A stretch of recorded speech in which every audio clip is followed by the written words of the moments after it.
everybody, and welcome to Formula One. I am your host today, Jack. Jamie is not here today. She is on a much-deserved vacation, so it's just you and me, which is very different than what we're used to. It definitely feels like mom's away, Aunt Jack is here, so we're going to eat a ton of ice cream, and I'm going to show you movies that your parents wouldn't allow. So let's just get into it. There's a lot to go over, a lot of F1 news, and I'm very excited for today's episode. But like I said before, a lot of F1 news, so let's jump into that first. The biggest being that it is Austin Grand Prix week. It is a sprint weekend, super excited, a ton of racing going on. And speaking of a ton of racing going on, F1 Academy will also be racing in Austin this weekend. They had posted on their website and on their socials the times of all of their races and their qualifiers. We'll make sure to repost those so everyone knows. So if you go to @Formula1 on Instagram, we'll make sure that those are on there too. Haas apparently has a new upgrade for the race, for their said home race, to go along with their new fireproof suits, which are once again subpar. I think the reason I don't like them is because I think it was 2017 Red Bull, when they had like the fake boots on. They looked exactly like Woody from Toy Story.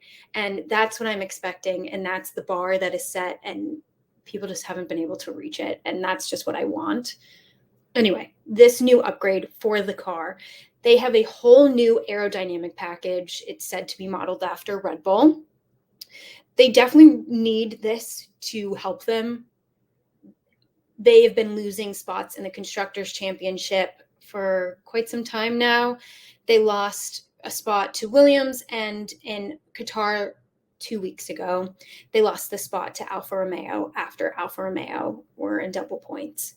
So they definitely needed to get back up into the points.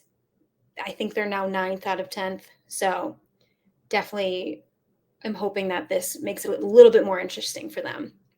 The thing I am most excited about for this weekend, though, is Daniel Ricciardo is back on the grid for AlphaTauri. It is sad that Liam Lawson isn't going to be with us, but Daniel Ricciardo is back, and he is not only back, but he is back at his pretty much second home race.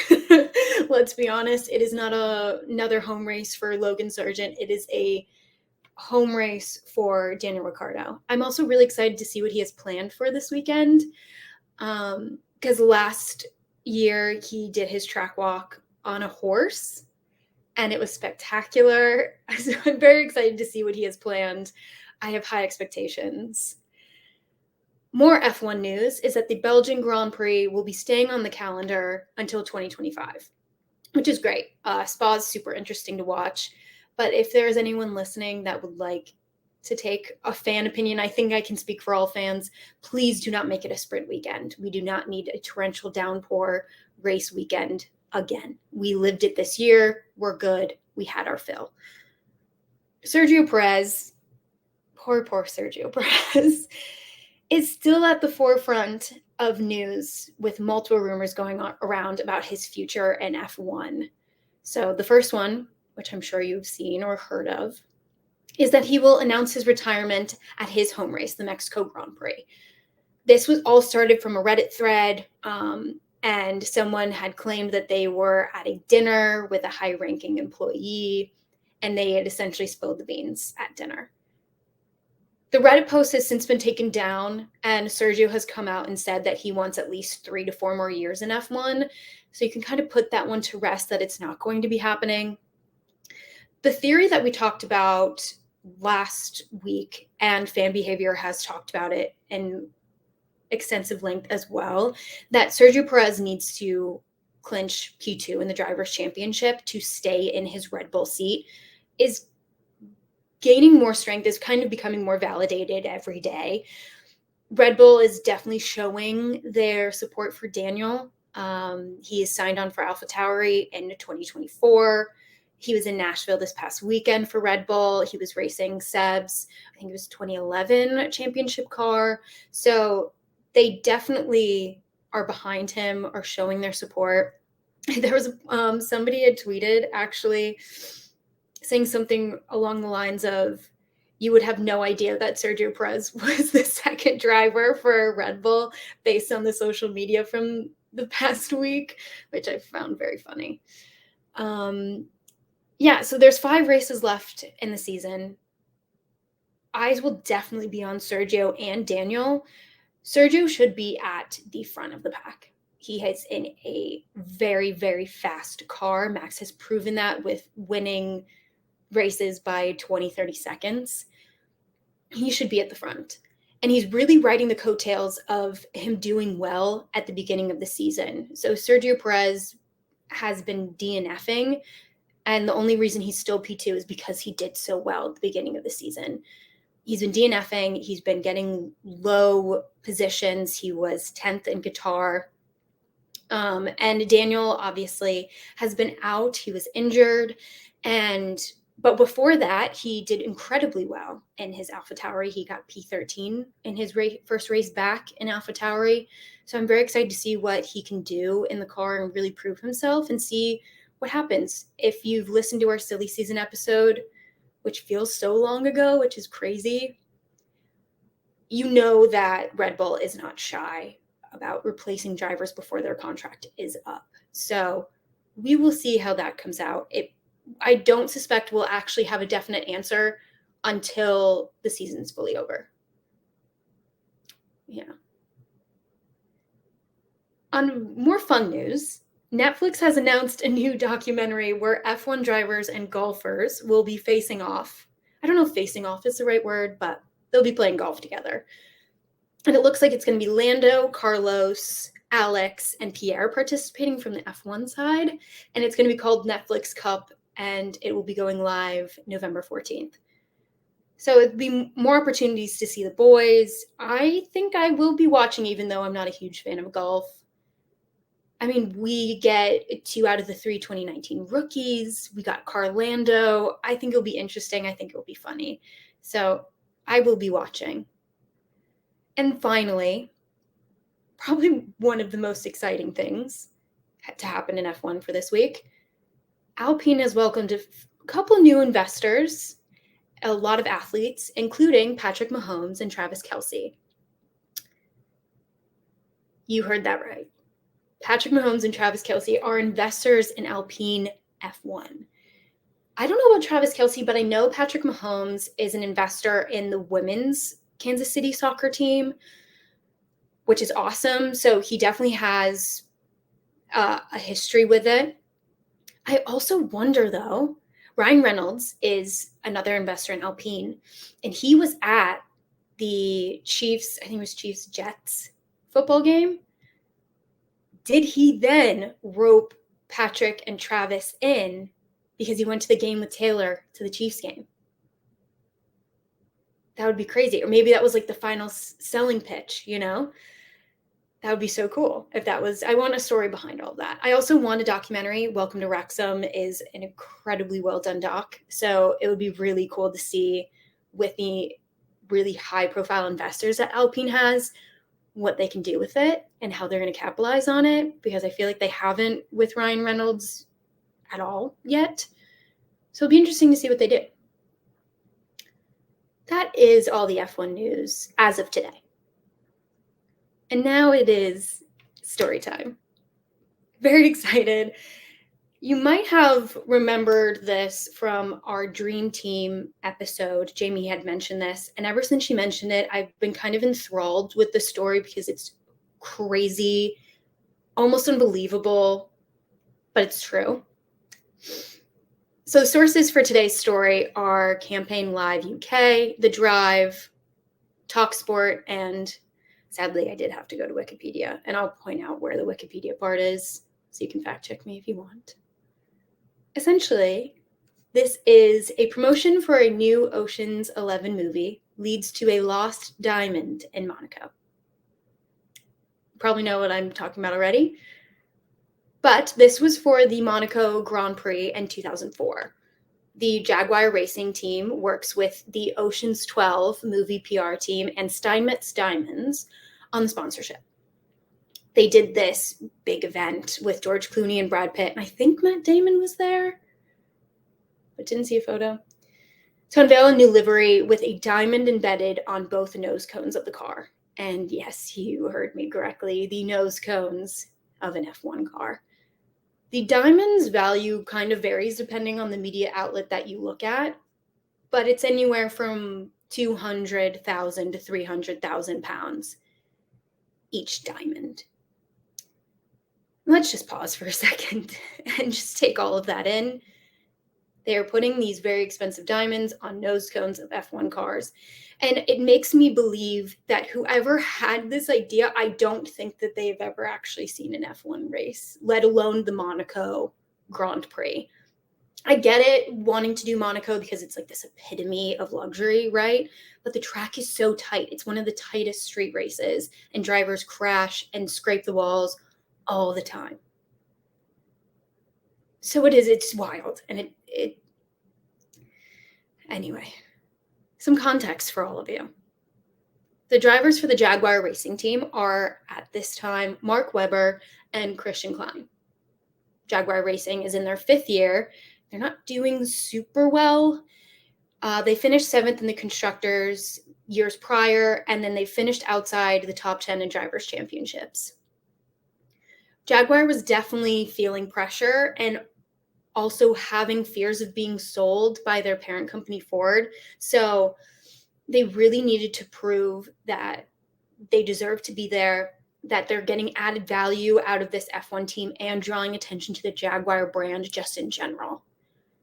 They had done lavish partnerships in the past. For example, in the 2003 Monaco Grand Prix, they put Naomi Campbell in a 240-carat necklace, and they did see massive success from this. They saw a ton of press coverage. So I guess that's kind of where they thought, okay, we did this. It did really well. How can we step it up this year? And I guess that means stepping up is diamonds in nose cones.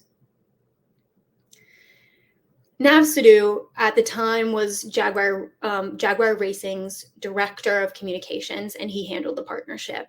They worked with Steinmetz Group for the diamonds, and Steinmetz Group gave them 5 diamonds, like these massive, massive, massive diamonds. 2 were used as more of a photo op. So when they did everything with Matt Damon and George Clooney for the movie and showing the livery, it was these like big emerald cut diamonds. And if you look at those, they do not look secure at all. But that's really for the photo op to show the diamonds and everything like that. While they had the 2 other diamonds kind of encased, they were set in this stainless steel carrier at the tip of the nose cone, and they had branding around it for the Steinmetz Group. And I guess they thought, okay, this is going to make it secure as the stainless steel carrier. And I don't know what happened with the other diamond. It said that they gave them 5, but no one ever said what happened to the 5th one. So maybe they just wanted to give them options to look at, which I get. You want options. There are a ton of rumors, and I thought the same thing, that these diamonds are fake. There's no way that they're going to do this. But Sidhu refutes that and says that these diamonds are very, very much real. This whole thing was very real. And as crazy as this is, the cars had the diamonds embedded in them from Thursday practice and were used in every session. Now moving on, pivot a little bit to Christian Klein, who's one of the drivers for Jaguar, as I mentioned before. It was his first season in F1. He's a rookie. He is a good talent. He was one of the first teammates to out-qualify Mark Webber. That was the Wikipedia fact, so if anyone wants to fact check me on that. But it says he was one of the first teammates to out-qualify Mark Webber, showing that he can do that. And Mark Webber, we all know how good he is. And he stayed on the team when Jaguar was eventually bought by Red Bull in 2005 and stayed in F1 till 2011. So he obviously had this talent, and he was able to keep up in F1. Maybe it wasn't winning titles, but he was able to still compete with everybody.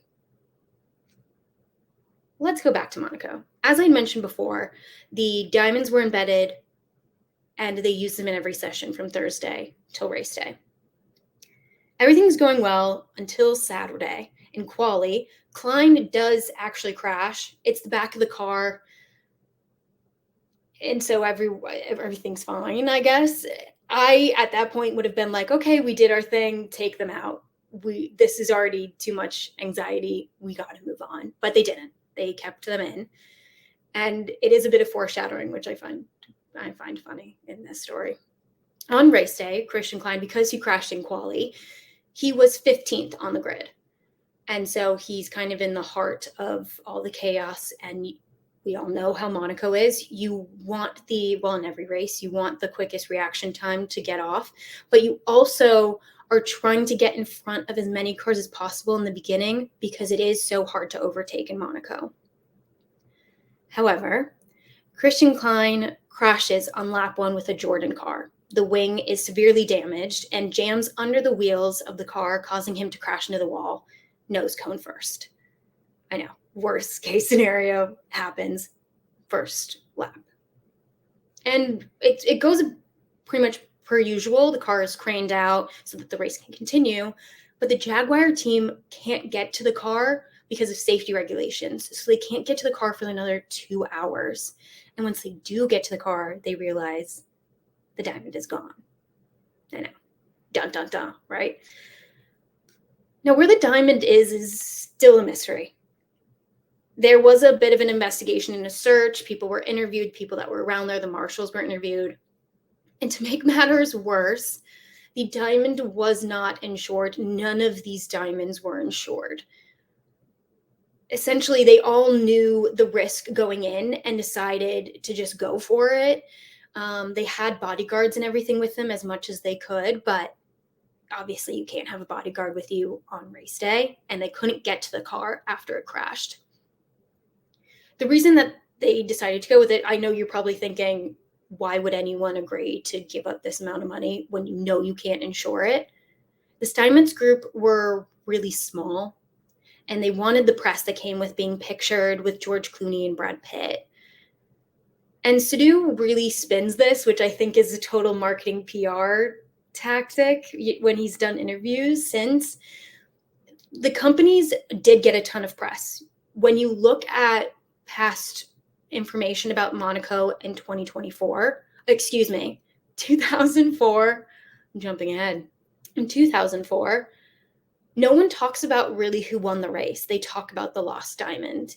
And those companies, Jaguar, Steinmetz Group, etc., they were getting asked for interviews, wanting to know if it was a stunt because it was a part of Ocean's 12, all of that stuff. And so they kind of put it off to the side and said, this is a cost of business. Even though the attention did die down by the time the next race happened. It was just such an influx of coverage. And as a marketing person, I do see the value in it. I still think it's crazy. I'm also not a gambling person, so maybe that has to do something with it. And as you may be thinking and conspiring, there are a ton of conspiracy theories that came from all of this. One, that Klein crashed on purpose so that the diamond could go to the correct person and then they could sell it. Or the Jaguar had planned it all and wanted money just in case that they were being sold, or they wanted it to work on the cars extra, whatever. Or that the diamond was just taken by a marshal or a bystander in the 2 hours that the Jaguar team couldn't get to it. What I really want to know is, where is it? Did a marshal pick it up? Like I said, was it a bystander? Was the diamond even really in there? Was the real diamond even in there? Did somebody replace it before the race even started? These are the things that I want to know. I could go on forever. I have so many questions. But it's an incredibly unsatisfying ending because people still don't know. And that is why I've decided to make up my own. And if anyone would like to make a movie out of it, hit me up. I'm happy to write it with you. So, story time has now evolved into movie time. And from what I can tell, and what people have found based on videos and photos, because it's an F1 race, so it's heavily photographed.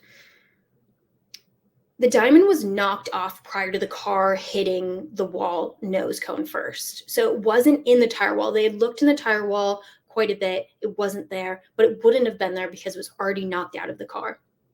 Also, Klein crashed with another car.